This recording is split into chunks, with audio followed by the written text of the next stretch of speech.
Let's beam him up. James Doohan.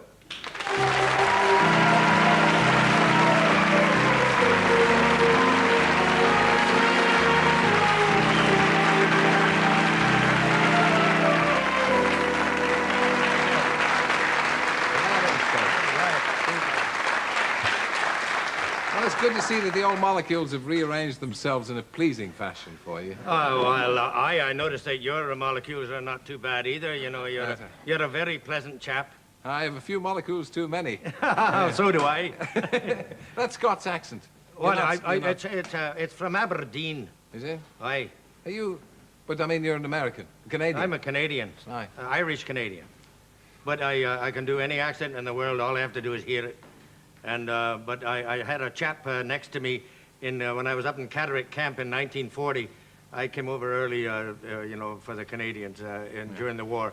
And the fella next to me was from Aberdeen.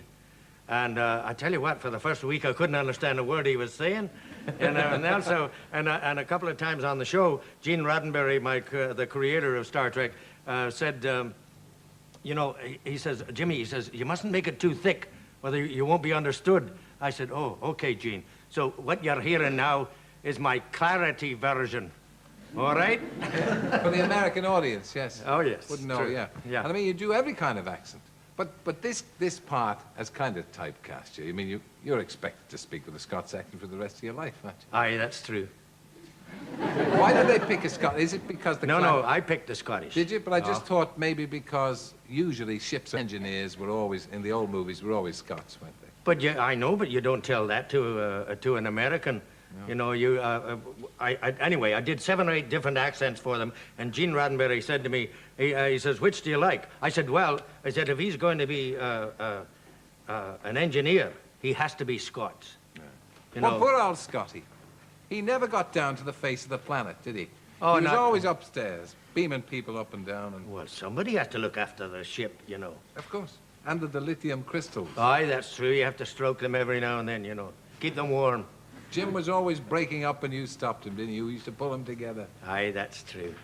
That's true. Lovely days for you, though, weren't they? Oh, yes. The shows were great. I mean, the stories were fabulous. We loved doing those stories. Any actor loves a good story, you know. Yeah. It's just a marvelous kind of thing when we would sit around a table and read the next 5 stories. You know, when somebody would say, oh, boy, why did you read this one? Oh, wow, wait till you read this one and this one, you know. Most marvelous. Marvelous. And of course, it's still tremendously popular as a cult series. It's running probably all over the place at any time. True. For the last 25 years. So tell me, do you go to the conventions? Because I know they have groups with Trekkies. Do you go to the Trekkie conventions? I certainly do. I may be anywhere from 20 to 25 a year, and they are absolutely so much fun. It's unbelievable, really. I never see a Trekkie at a convention, a 2-day or 3-day convention, that isn't smiling and rushing to the next episode of something, you know, that's going on. Well, how old are they? I mean, are they people that grew up with the series 25 years ago? No, they're from this age to that age. Yeah. But let me tell you something that's very interesting, and is that at every convention that I have been at in the past 3 years, I have asked the question, how many are at their first Star Trek convention? And do you know that 80 to 85% of the hands go up? Never been at one before. I said, oh, are we going to have fun? You know, yeah. And it's marvelous. Do you remember when the Beam Me Up, Scotty, which became, of course, a tremendous catchphrase and still is? Right. Do you remember when that started, or whether it was used an awful lot? Or why actually, I don't. I agree with some of the fans that it was Beam Me Up, Scotty. In that phrase was never actually said on the show. It would be Mr. Scott, beam me up, or Scotty, beam us up, or something like that. But the public caught on to Beam Us Up, Scotty. Yeah. They attached my name and title entirely to the Beam Us Up part, you know, and it's a great posterity thing, you know. Wonderful. It's fantastic. Yeah, you have it on, I'm sure it won't be for years yet, but on your gravestone.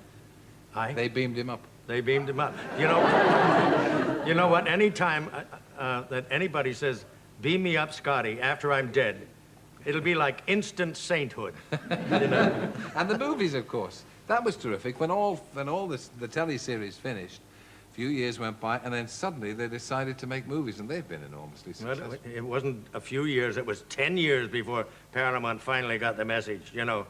And there were 2 of those years that I didn't work one bit. And, you know, I was days. typecast. Yeah. You know, I did a movie in Spain in 1971 with Richard Harris and a lot of other gorgeous English actors.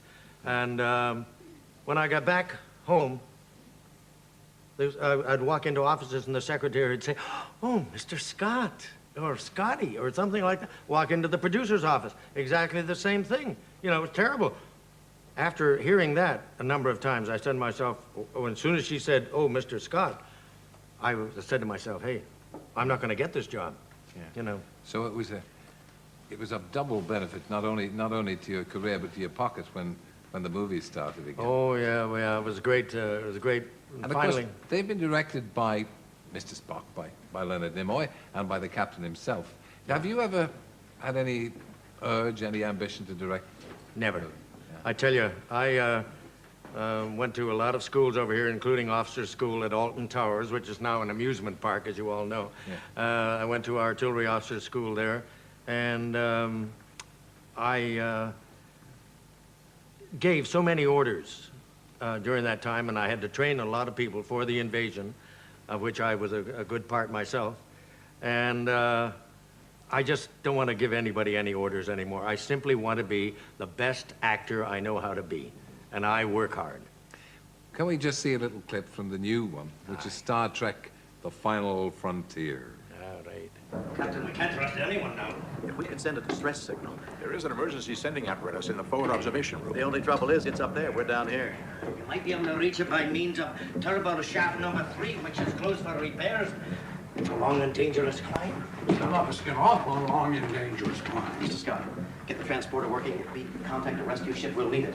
Which way to the turbo shaft? Head down that tunnel to the hydro vent and turn right. Then left at the blowscreen. You got me, Mr. Scott? You're amazing. There's nothing amazing about it. I know this ship like the back of my hand.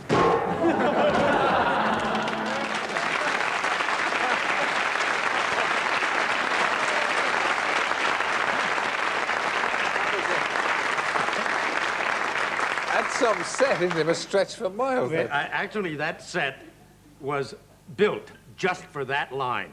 Just so you could crack your head. $200,000 set just for that line.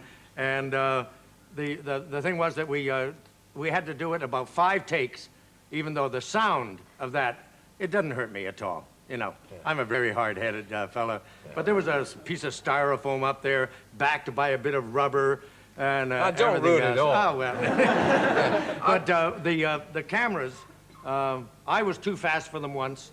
Once was perfect, and 3 other times the cameras they had some fault with them. I'm glad that you've joined us. It's nice to see you wearing the blazer as well. It's my artillery and my air observation flying thing for the artillery. Jolly good to see you. Thank you, James. Thank you. James Doohan, ladies and gentlemen. Come on.